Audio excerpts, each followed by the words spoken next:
Halo, apa kabar saudara? Semoga Anda sehat selalu dan tetap semangat. Saatnya Anda menyaksikan Berita Banten bersama saya, Maulia Fitriani. Sejumlah berita Banten akan kami sajikan untuk Anda. Berikut 3 berita utama hari ini.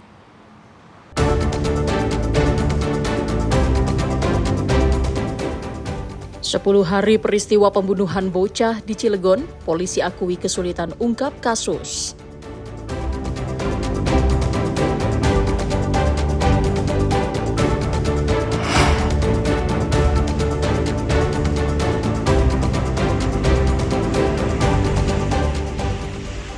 Dekati Natal, truk kembali tertahan di Pelabuhan Ciwandan.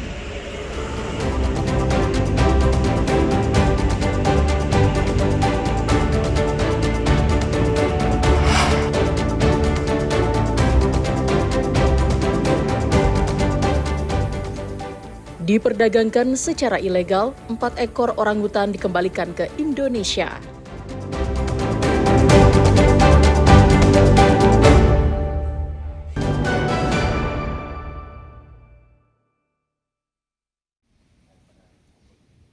Sepuluh hari sudah, Maman Suherman kehilangan anaknya yang tewas dibunuh di rumahnya di Komplek Bukit Baja Sejahtera 3, Kelurahan Ciwaduk, Kota Cilegon. Hingga kini, kasus pembunuhan itu belum terungkap oleh Satreskrim Polres Cilegon.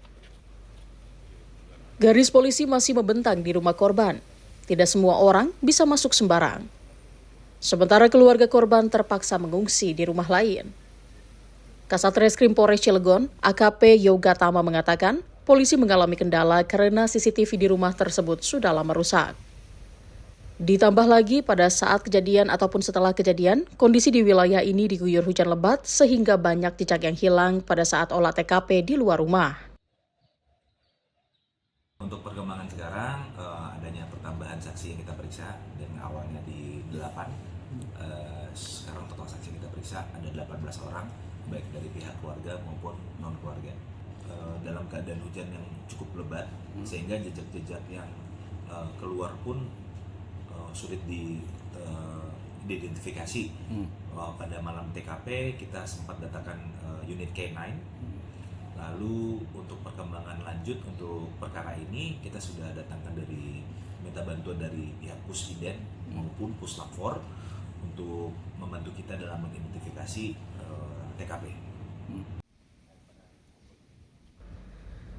Selain itu, pihaknya juga telah memperluas penyelidikan dan memeriksa 8 orang saksi dari berbagai kalangan.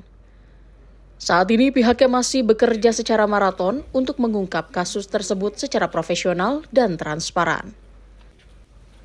Kasus pembunuhan anak Dewan Pakar Partai ini menjadi sorotan luas publik di Indonesia. Namun hingga masuk hari ke-10, polisi belum mampu mengungkap kasus tersebut.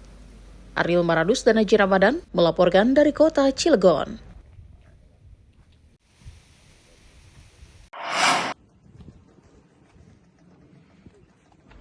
Polres Serang kembali meringkus pelaku curanmor di wilayah Kabupaten Serang. Pelaku tidak berkutik saat petugas menggerebek tempat persembunyiannya. Tindakan pencurian kendaraan bermotor hingga saat ini masih sangat meresahkan masyarakat. Tidak hanya anggota reskrim, anggota dari Satres Narkoba Polres Serang juga berhasil meringkus beberapa kurir dan bandar narkotika berbagai jenis di beberapa daerah. Selain sabu-sabu, Satres Narkoba juga menyita barang bukti berupa ganja, tembakau gorila, termasuk obat keras yang dijual bebas. Hasil pengungkapan tindak kejahatan selama tahun 2025 disampaikan langsung oleh Kapolres Serang AKBP Condro Sasongko. Menurut Kapolres, selama tahun 2025, Polres Serang menerima laporan polisi sebanyak 1.025 kasus yang meliputi tindak pidana umum, narkoba maupun kecelakaan lalu lintas. Dari jumlah tersebut, 1.125 perkara berhasil diselesaikan. 100 kasus yang ditangani merupakan tunggakan kasus dari tahun 2024. Kamu ada 459 ya? Jadi selama 1 tahun berjalan, Polres Serang telah menangani 1.025 perkara, baik tindak pidana, narkoba, dan laka lantas. Dari 1.025 perkara yang kita tangani, kita bisa menyelesaikan 1.125. Artinya ada 100 peristiwa pidana yang kita selesaikan yang merupakan tunggakan tahun kemarin. Jadi ada peningkatan. Kita penyelesaian perkara pidana ada 110%. Kemudian kami rinci untuk serse, ya, fungsi reskrim, tahun ini ada 459 perkara yang ditangani dan 500 perkara yang diselesaikan. Kapolres Serang juga mengimbau kepada masyarakat agar turut serta menjaga keamanan lingkungan agar tetap kondusif dan aman. Ariel Maranus dan Ama Sayuti melaporkan dari Kabupaten Serang.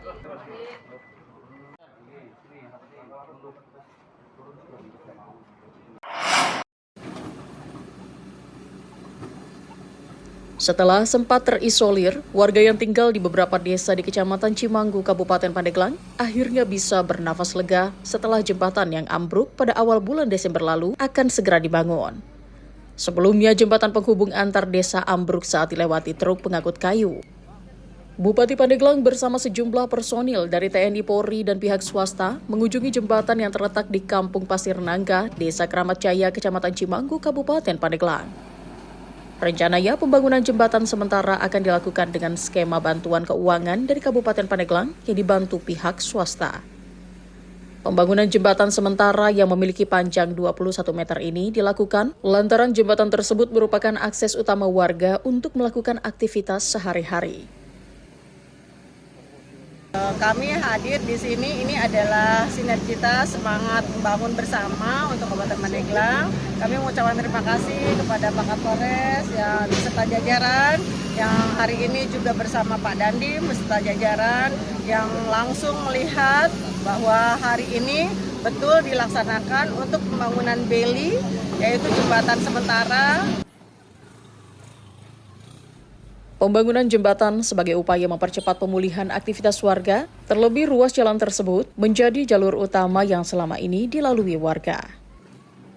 Terima kasih khususnya kepada Bapak Kasat, kemudian kepada Bapak Menhan dengan adanya kolaborasi pembangunan jembatan dengan Pemda Pandeglang, kita bisa dapat menghubungkan lagi ke depan jembatan akses yang putus ini. Kami secara khusus dari militer di sana ada Batalion 842. Akibat ambruknya jembatan, akses utama ribuan warga terputus dan aktivitas di wilayah tersebut lumpuh total. Ariel Maranus dan Septiana Wahyudi melaporkan dari Kabupaten Pandeglang.